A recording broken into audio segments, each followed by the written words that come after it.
This is the Man in a Room podcast.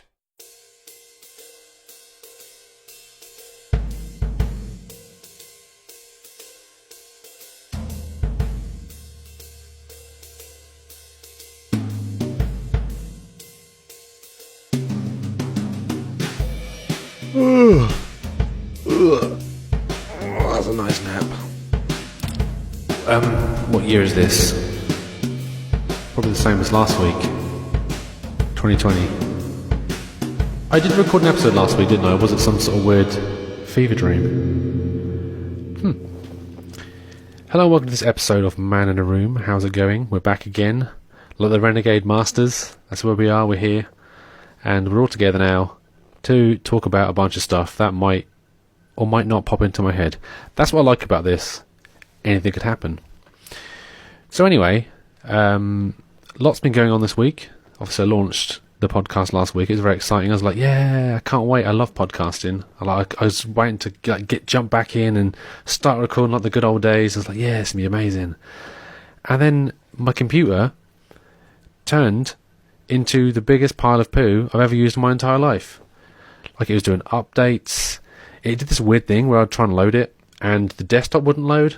So we're like, how am I supposed to use a computer without a desktop? That's just a bit weird. So I had to press Control-Alt-Delete.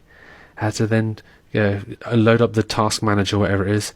Also, quick note, if you have to do it a lot, if you press Control-Shift and Escape, it pops up. So you have to go for that annoying menu.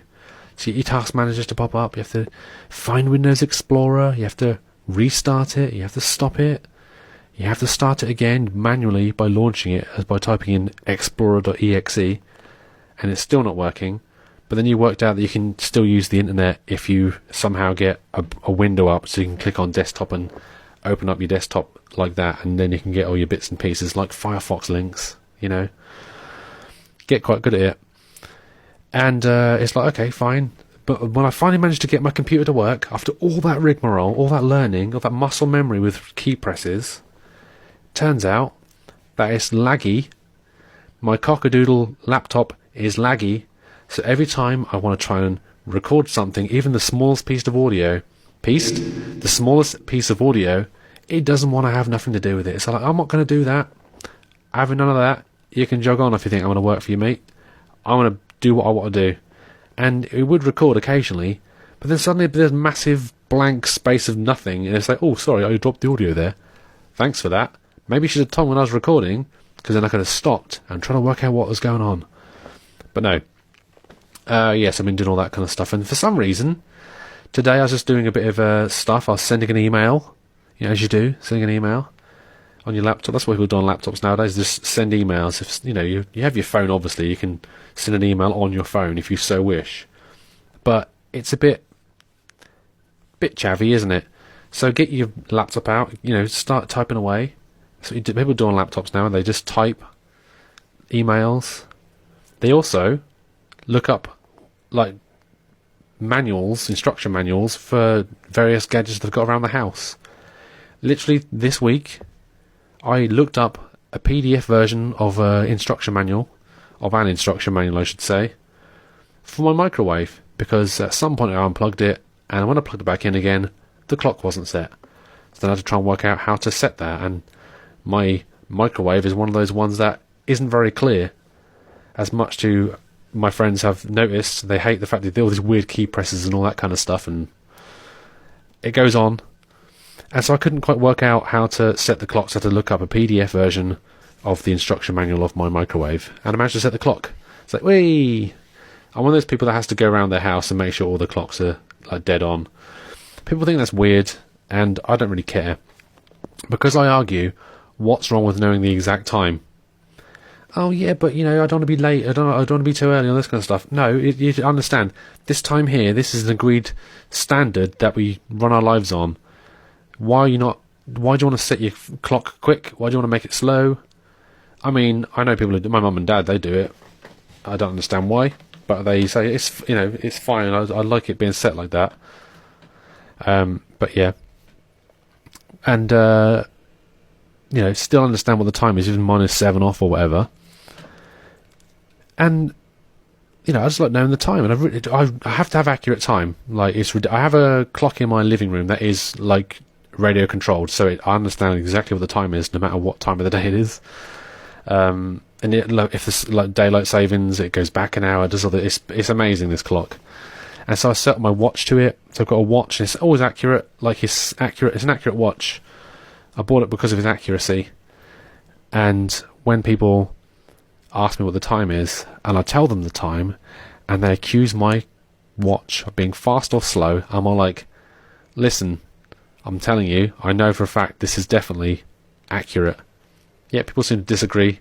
I'm all like, I'm not going to argue this. I know that I'm right, so what's the point? And I also had that on each room as well. I think there's one which is slightly fast. No, there's one room where it's slightly fast, actually, but that's just for a laugh. That's in the kitchen. And I also have a clock that's 6 hours slow. That's so I know the time in Mississippi. That's so I know roughly when my brother's getting up, because he lives in Mississippi. That's his story. He lives in Mississippi. I'm joking. There's many different facets to him, and in fact, at some point he will be on this show. That's going to happen. Yes, I'm calling it a show. He will at some point be on here, and it'll be fun. So it'll be a lot of fun. Yes, it's like me, but there's another one. But he's slightly more, I don't know how to explain my brother's sense of humour. It's almost exactly the same as mine, but he just delivers it differently. Put it that way. Well, he won't say certain things I would. There's things I would say that he wouldn't, and vice versa. And that's always what's so funny about people's sense of humours. But yeah.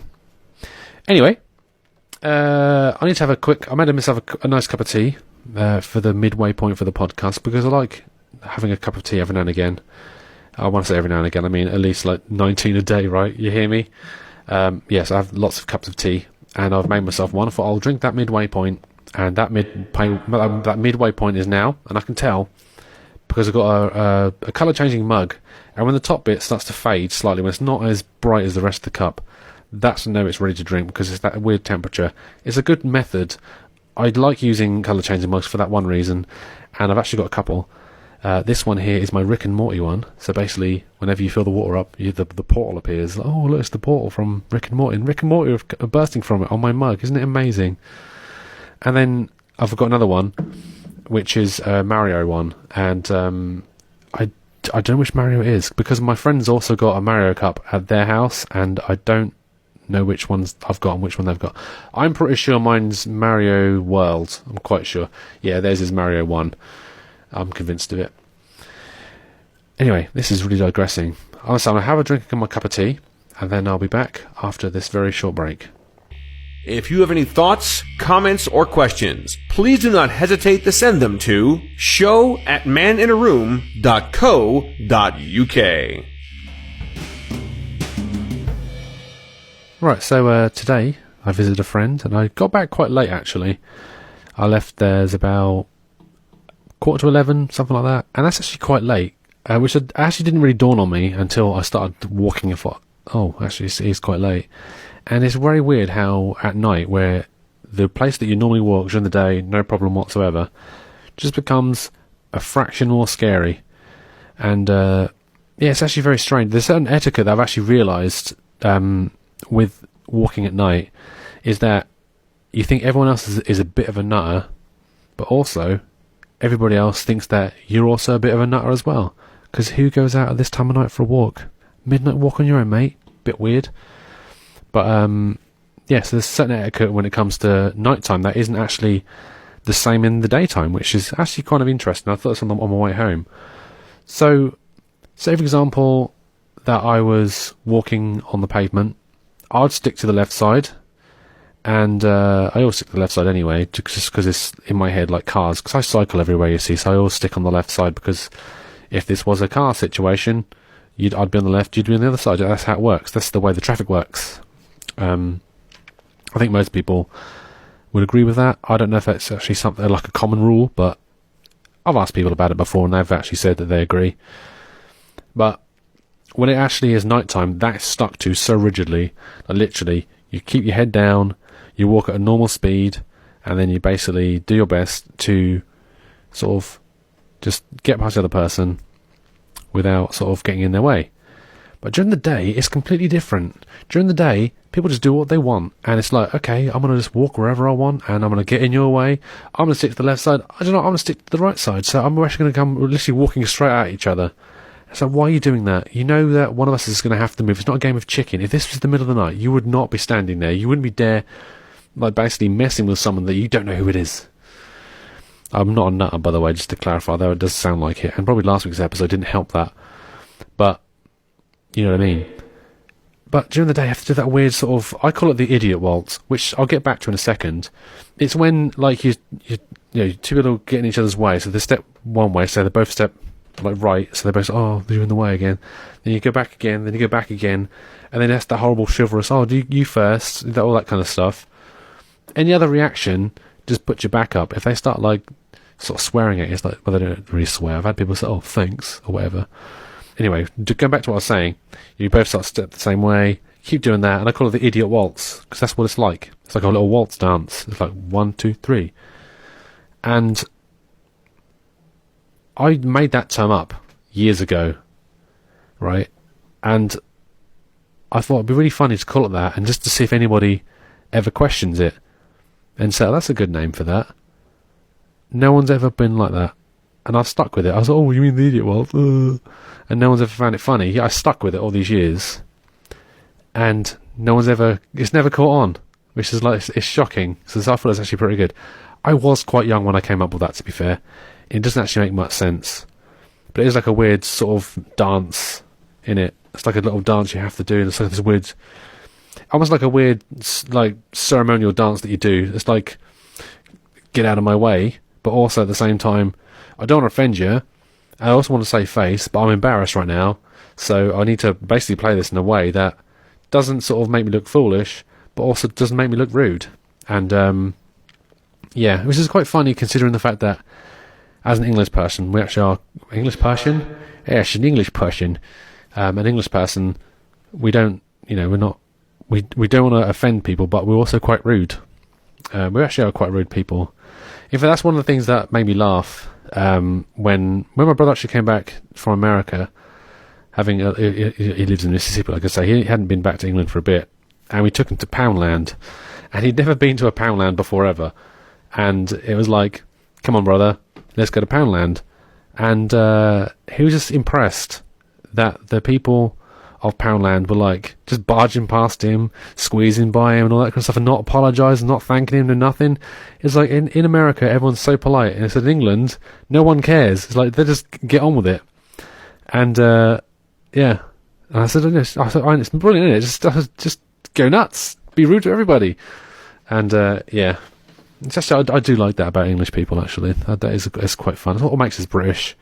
We're rude, we're self-deprecating, and all that kind of stuff. And by Jingo Jelly. Jingo Jelly? I don't know what that even means. I tried to say something funny, but it didn't really come out that way. I'll be honest. I went out for a break, and I made myself another cup of tea. And I'm sitting here looking at it, and thinking, should I really have made a second cup of tea? Is that really a smart thing to do? Because I've now got to wait for that little top bit to go down again, and it's not happening, but... It just distracted me. It's like, it is quite late. Should I have made that second cup of tea? Probably not. Anyway, this has been episode 2 of series whatever of this. Thank you for joining me. I do appreciate it. And I will catch you again next week at some point. Don't know when, but we'll get it all sorted out. Speak to you soon anyway. Have a good rest of your day. Who is the man? Where is the room? It's some guy you've never heard of, in a room you've never been in. For more information, head over to maninaroom.co.uk.